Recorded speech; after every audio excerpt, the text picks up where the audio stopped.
सुमन अपने 3 बेटे, एक बेटी, 2 बहू और पति के साथ रहा करती थी। वो बहुत खुश थी क्योंकि उसके दोनों बेटों की शादी हो चुकी थी, पर फिर भी उसके घर का बंटवारा नहीं हुआ था और सुमन का जॉइंट परिवार था। तो वहीं दूसरी ओर सुमन का सबसे छोटा बेटा, जिसका नाम राकेश था, उसके घर में कोई इज्जत नहीं थी क्योंकि राकेश अनपढ़ था। इसलिए घर का हर एक सदस्य उसके साथ नौकर जैसा बर्ताव किया करता। ऐसे ही एक दिन सुमन की बेटी कसक ऑफिस के लिए तैयार हो रही थी और राकेश के हाथों में अपना बैग थमाकर उसे कहती है, राकेश, आज तू मुझे कॉलेज छोड़ने चलेगा। कसक तो पागल हो गई है क्या? तू जानती है ना राकेश हमेशा मेरे साथ ऑफिस जाता है। अगर वो तुझे छोड़ने के लिए चला गया तो मेरी कार ड्राइव कौन करेगा? अब दोनों भाई बहन सुबह शाम बस चूहे बिल्ली की तरह लड़ते रहो। आज राकेश किसी का काम नहीं करेगा। राकेश, राशन खत्म हो गया है, अभी थोड़ी देर बाद तू मेरे साथ राशन लेने चलना। जी भाभी। भगवान ने कितना अच्छा देवर दिया है मुझे। भगवान करे ऐसा देवर सबको मिले। नेहा राकेश के मुंह पर तो उसकी तारीफ करती है, पर पीठ पीछे उसके अनपढ़ होने का उतना ही मजाक उड़ाया करती थी। राकेश के अपने सगे भाई बहन भी उसकी इज्जत नहीं करते, तो भाभी कहाँ से करती। समय यूं ही गुजरता है और एक दिन कसक को देखने के लिए कुछ लड़की वाले आते हैं। नेहा बहू, काजल बहू, सारी तैयारी हो गई है ना? और कसक को अच्छे से तैयार कर दिया है ना तुम दोनों ने? हाँ माँ जी, सारी तैयारियां हो चुकी है और कसक भी तैयार हो चुकी है। बस लड़की वालों के आने का इंतजार है।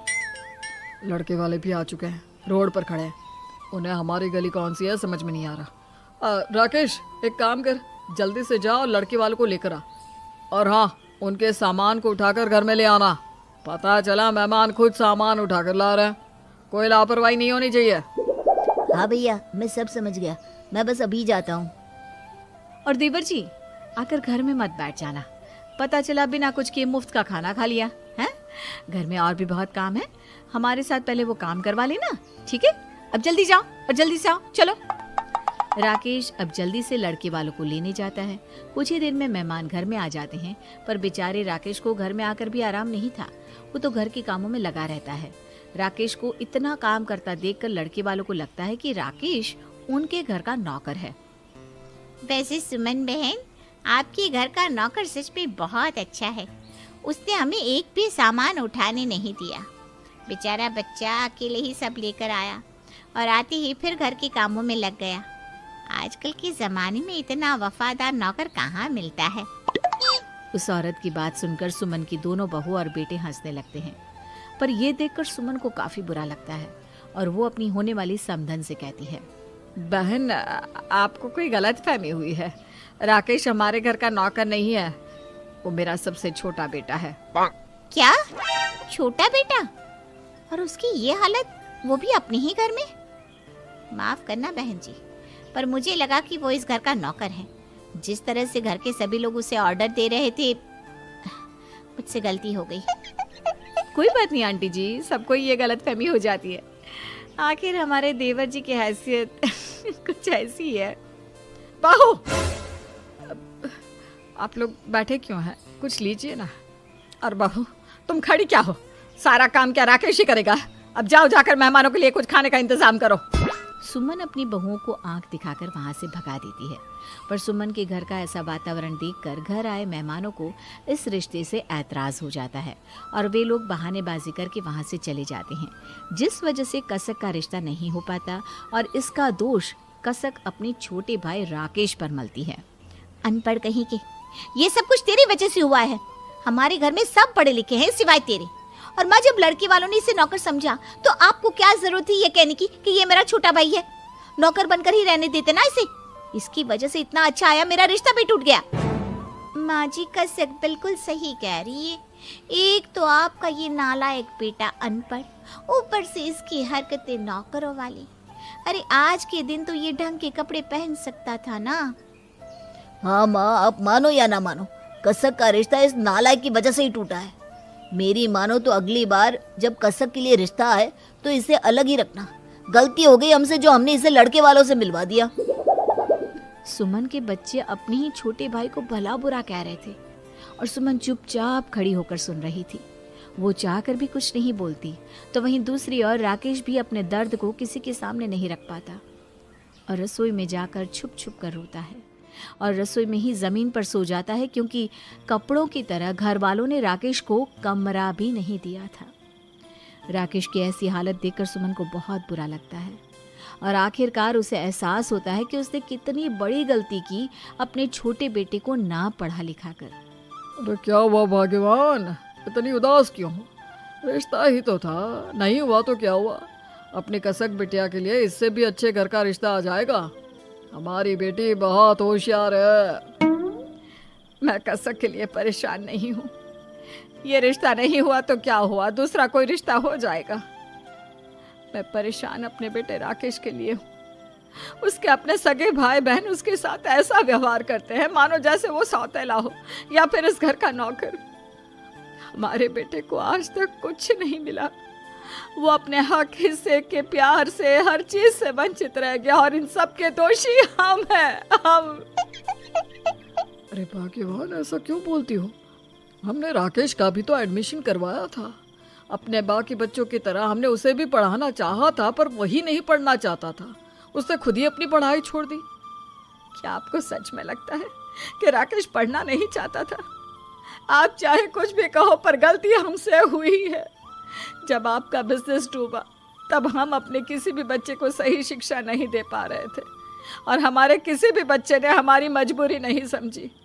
पर राकेश ने अपनी पढ़ाई छोड़ दी और आपके साथ छोटी सी उम्र में ही काम करने लगा और इसका नतीजा ये निकला कि हमारा सबसे छोटा बेटा अनपढ़ रह गया और हमारे बाकी बच्चों ने तरक्की कर ली।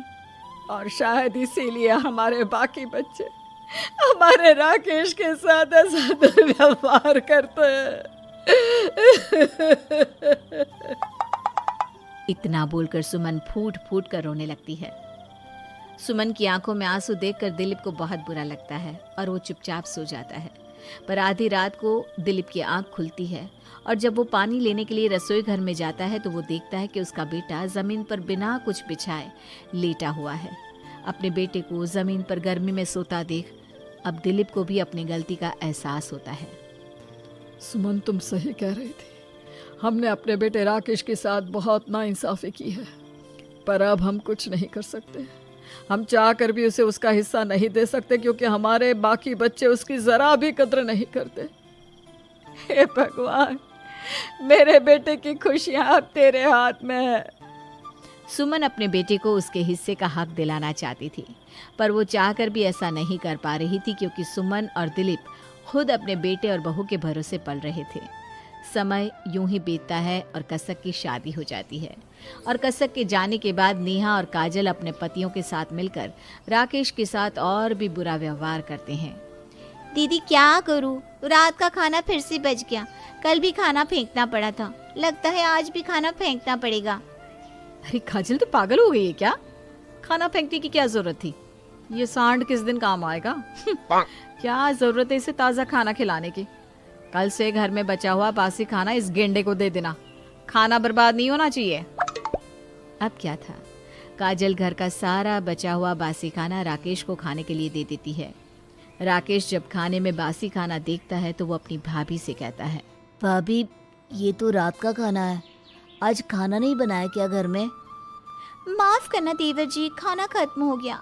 और वैसे भी अगर सब ताज़ा खाना खाएंगे तो रात का बचा हुआ कौन खाएगा? अब रोज रोज खाना फेंक तो नहीं सकते ना। इतना बोलकर काजल वहां से चली जाती है। ये सब कुछ सुमन और दिलीप अपनी आंखों से देखते हैं और ये देखकर उन्हें बहुत बुरा लगता है। दिलीप तो कुछ नहीं कहता, पर सुमन अपने बेटे के साथ ये नाइंसाफी बर्दाश्त नहीं कर पाती और अपनी बहू से कहती है, बहू ये क्या है? जब घर में सब ताज़ा खाना खा रहे हैं तो राकेश के लिए बासी बचा कुचा खाना क्यों? वो इसलिए माँ जी, क्योंकि आपका लाडला दुलारा बेटा कुछ काम धंधा नहीं करता। ये घर हमारे पतियों के पैसों से चल रहा है। और माँ जी, मुझे तो एक बात समझ में नहीं आ रही। आज से पहले तो आपको कभी फर्क नहीं पड़ा, फिर आज आपकी ममता कहाँ से जाग पड़ी।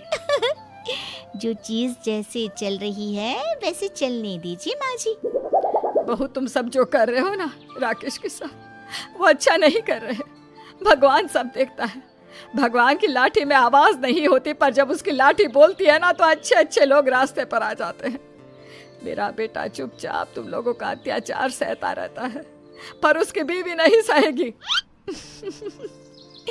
माँ जी, एक अनपढ़ इंसान से कौन सी पढ़ी लिखी लड़की शादी करेगी? जैसा आपका बेटा है वैसे ही आपकी होने वाली बहू भी आएगी।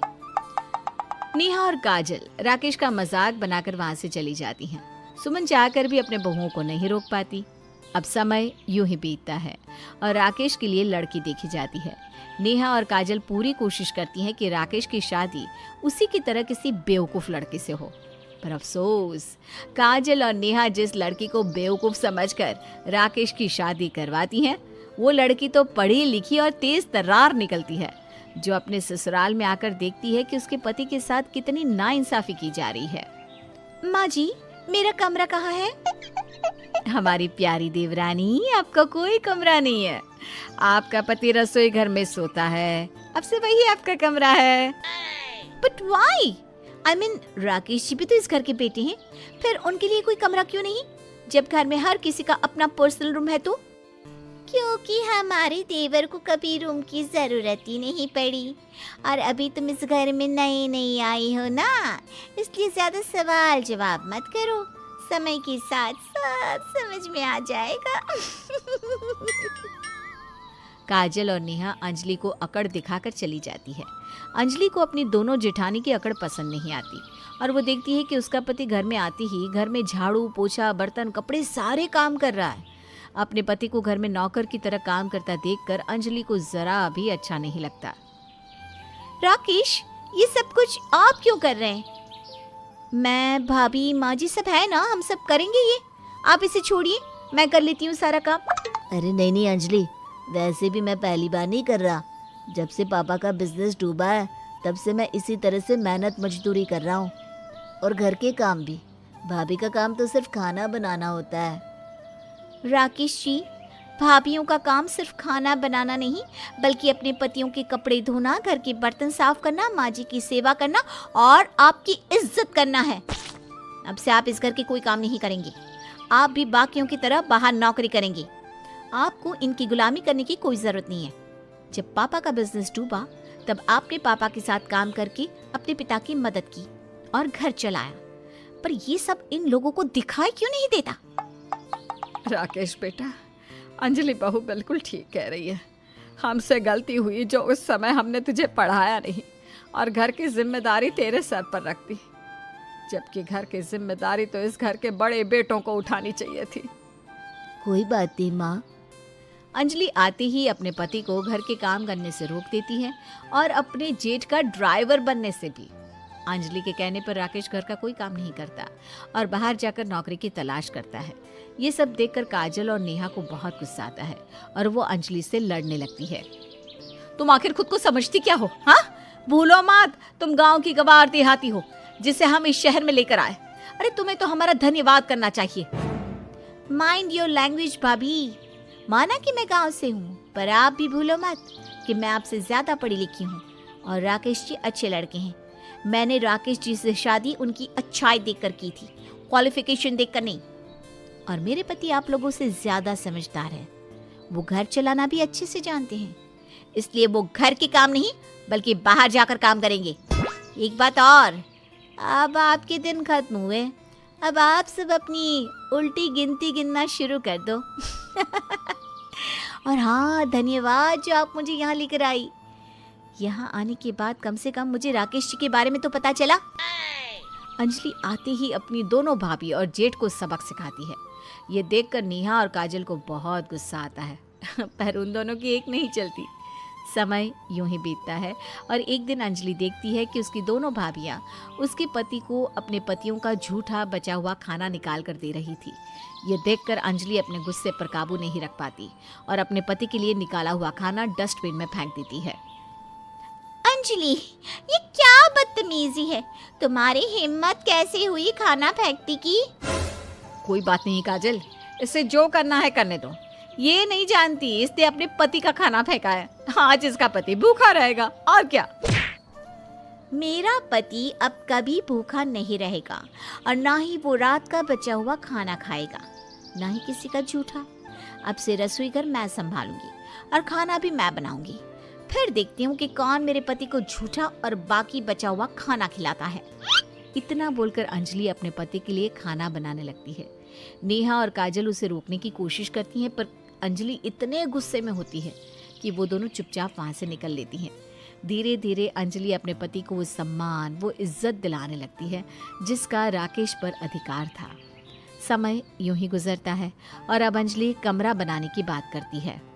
मैं जब से यहाँ आई हूँ तब से सबकी मजबूरी ही देख रही हूँ, इसलिए मैंने फैसला कर लिया है कि अब इस घर में एक और कमरा बनेगा। आप लोग तो इतने मजबूर है कि पैसे दे नहीं सकते, पर मेरे पति ने इतने पैसे कमा लिए कि हम अपने लिए एक कमरा खुद बना सकें। इसलिए अब हम रसोई में नहीं रहेंगे। ऊपर का पूरा फ्लोर हमारा रहेगा, क्योंकि वो फ्लोर मैं अपने पति की कमाई से बनवा रही हूँ। राकेश, तेरी बीवी का दिमाग खराब हो गया है क्या? उसको समझा, ऊपर अब कोई फ्लोर नहीं बनेगा और तुम दोनों रसोई में ही रहोगे। भैया, मैं अंजलि को नहीं रोकूंगा, ऊपर फ्लोर बनेगा। अब मेरी अपनी खुद की भी तो फैमिली है और मैं अपनी फैमिली के साथ किचन में और नहीं रह सकता। अरे वाह, जोरू के आते ही जोरू का गुलाम हो गया, अपने भैया से जुबान लड़ा रहा है। अमित बेटा, तू भी तो जोरू का गुलाम है। अमित, नेहा बहू और काजल, अंजलि बहू ने बिल्कुल सही फैसला लिया है। और भूलो मत, ये घर हम बूढ़े बुढ़िया के नाम है, और वैसे भी इस घर में जितना तुम दोनों भाइयों का हिस्सा है उतना ही राकेश का भी है। अगर वो ऊपर फ्लोर बनाना चाहता है तो इस घर में 3rd फ्लोर बनेगा, क्योंकि अब इस घर में राकेश भी अपनी कमाई देता है। हमने अपने बेटे राकेश के साथ पहले ही बहुत सारी नाइंसाफ़ी कर रखी है, पर अब और नहीं।